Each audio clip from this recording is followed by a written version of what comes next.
baada ya kutamatisha mwaka wa fedha 25/26, sasa tunakwenda kuanza mwaka mpya wa fedha 2026/27. Halmashauri yetu ya wilaya ya Kisarawe, nikiwa kama mwenyekiti wa halmashauri, tulipitisha bajeti ya jumla ya shilingi bilioni 53,520,000 kwenda kutekeleza shughuli mbalimbali za kuwahudumia wananchi wa halmashauri ya wilaya ya Kisarawe. Na katika fedha hizo, fedha ambazo zitakwenda kugusa mapato ya ndani ni jumla ya shilingi bilioni 6.9, na tunatarajia fedha za maendeleo kwenda kwenye miradi mbalimbali itakuwa ni shilingi bilioni 1.785. Tuna kila sababu ya kufanya kazi kubwa sana ya kwenda kukusanya mapato ili kuhakikisha kwamba tunatimiza na kuvuka lengo. Kwa hiyo kupitia wasilisho langu hili, ni waombe sana watumishi ambao kwenye idara za mapato, wakusanya mapato, kuhakikisha kwamba wanatumia POS, mashine za kukusanya mapato, ili kuhakikisha kwamba tunaweza kufikia lengo, kwa sababu kwenye miradi ya maendeleo tumetenga kwenye bajeti kwa mwaka huu wa fedha 2026/27 kwenye elimu msingi peke yake tunatarajia kutekeleza miradi yenye thamani ya shilingi milioni 200. Kwa upande wa elimu sekondari tunatarajia kutekeleza miradi yenye thamani ya jumla ya milioni 278. Lakini hivyo hivyo kwenye upande wa afya tunatarajia kutekeleza miradi mbalimbali yenye jumla ya shilingi milioni 134. Katika upande wa kilimo tunatarajia kufanya shughuli mbalimbali na miradi mbalimbali yenye thamani ya milioni 60. Kwa hiyo unaweza ukaona tuna kazi kubwa ya kwenda kufanya. Ni imani yangu kwa ushirikiano, kwa namna ambavyo tumevuka 2025/26, basi tutakwenda kuvuka pia vizuri, kutimiza na kuvuka lengo. Lakini vile vile nina mambo machache ya kuwaomba sisi wana Kisarawe. Kwanza, tuna malengo ya kuanzisha one stop center ili kuweza kuvutia wawekezaji na kurahisisha huduma za kiuwekezaji.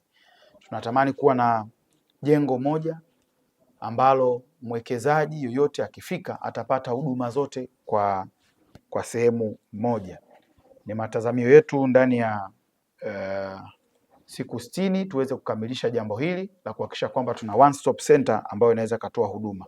Kwa hiyo nitumie wasaa huu pia kuwakaribisha wawekezaji mbalimbali katika maeneo mbalimbali ya kilimo, maeneo ya viwanda. Karibuni Kisarawe. Kisarawe nilisikia pia mkuu wa mkoa wa Dar es Salaam akizungumza namna ambavyo Dar es Salaam imekuwa loaded, imejaa. Karibuni Kisarawe, karibuni Pwani. Kwa bahati nzuri hapa Kisarawe ni kilomita 15 tu kufika airport. Ni sehemu ambako ni karibu sana jiji la Dar es Salaam. Lakini vivyo tunatarajia kuwa na mradi wa soko. Na hii miradi itakapokuja, basi ni waombe waheshimiwa madiwani wenzangu tuhakikishe kwamba tunakwenda kuisimamia ili iweze kuleta tija. Liko eneo jingine ambalo wakati mwingine huwa linakwamisha migogoro, hususan migogoro ya ardhi. Na hapa niendelee kuomba idara ya ardhi kuhakikisha kwamba tunashirikiana na viongozi wote wa kata, vitongoji na vijiji kuhakikisha kwamba tunatatua migogoro ya ardhi na migogoro yote ambayo inaweza ikajitokeza. Mwisho, kwa muhimu sana, nimalize kusisitiza mambo makubwa matatu. Ili tuweze kufikia malengo yetu halmashauri, tunatakiwa tuwe na mapato. Kwa hiyo nisisitize sana ajenda ya mapato, na nimekuwa nikifanya ziara kwenye kata zetu kusisitiza kubuni vyanzo vipya vya mapato, lakini pia kuendea vyanzo tulivyo navyo katika hali ya urafiki, kutoa elimu ya mlipa kodi, elimu ya ukusanyaji mapato ili kuhakikisha kwamba tunaweza tukayakusanya. Lakini jambo la pili ni kuhakikisha kwamba tunatoa huduma kwa wananchi. Mheshimiwa Rais tunamuona anazunguka, anasafiri, anaenda mpaka nchi za mbali kuhakikisha kwamba anakwenda kukusanya, kwenda kumobilize resources, kwenda kumobilize hali ya uwekezaji katika nchi yetu. Na sisi kama viongozi tuna kila sababu ya kuhakikisha kwamba tunatoka kwenda kuhudumia wananchi, kusikiliza changamoto zao na kero.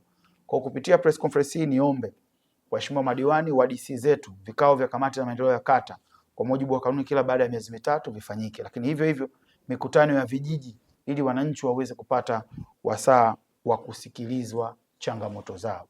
Lakini hivyo hivyo ofisi za umma ziendelee kufunguliwa kwa muda wa kazi saa 1:30 mpaka saa 9:30 kuhakikisha kwamba muda wote huu wananchi wakifika waweze kupata huduma. Na mwisho kwa umuhimu ni usimamizi wa miradi hii ya maendeleo kupitia fedha za serikali ambazo zinakuja kwenye maeneo yetu. tuna kila sababu ya kila mwana Kisarawe kuona wivu na kusimamia katika utekelezaji wa miradi hii. Lakini pia taifa letu kama Watanzania na Waafrika tunafahamu ujio wa AFCON, na sisi halmashauri ya Kisarawe nikiwa kama mwenyekiti wa halmashauri hii, kwetu pia ni fursa. Ni fursa kwa sababu tunavyo vivutio vya utalii. Tuna eneo letu la Ushoroba, Pugu Kazimzumbwi, ambako pia watalii wanaweza kufika kuona nature, mandhari asili, namna ambavyo imetunzwa pale kwa ajili ya kupata hewa safi kabisa. Lakini vile vile halmashauri ya Kisarawe imepakana pia na eneo zuri kabisa la mbuga ya Mwalimu Nyerere National Park. Huko pia tunawakaribisha watalii, karibuni sana. Mnapokuja kwa ajili ya AFCON, basi karibuni mtembelee halmashauri ya Kisarawe. Lakini hivyo hivyo ni wakaribisha wawekezaji ndani ya halmashauri ya Kisarawe ambao wanatamani kuwekeza katika maeneo ya utalii wa ndani.